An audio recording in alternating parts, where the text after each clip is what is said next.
New things are not without challenges. What are some of the specific challenges you see the public and the private sectors facing when integrating AI, particularly into defense and security practices?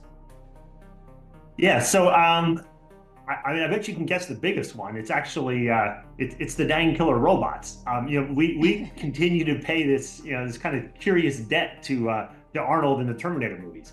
There's always kind of this air of dread, quite honestly. We saw that happening with Google a few years back, where as a result of basically an employee revolt, they had to back out of supporting the DoD on AI efforts. So public perception, the people aspect, does have real consequences. And I mean, I don't want to make light of the issue of armed AI. That's absolutely something we need to address. But there are so many great applications of AI in defense that don't trigger those sorts of concerns. And that's where we've been having lots of success. For example, Napoleon's point about an army marching on its stomach. Translate that to a modern force, and what does that mean? The equivalent is, it's logistics, it's supply, it's energy, it's vehicle maintenance. These are the things that make our forces able to fight and make them operational. And these are areas where AI is having tremendous impact on efficiency and really on effectiveness of how we do those missions. And so what that does is it frees up our soldiers and our dollars for other parts of the mission. But you don't have these kind of Schwarzenegger-infused concerns with doing things that way. Sure. How do you address the challenges, maybe most specifically the people challenge that you mentioned?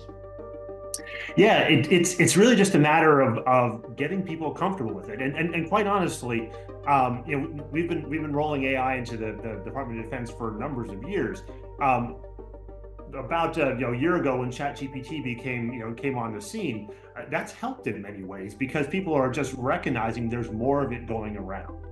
It just becomes more of a common topic of discussion, which helps you get past that person issue, if you will. Sure. How do you see industry and government collaborating to ensure the mutual success of advancing AI capabilities?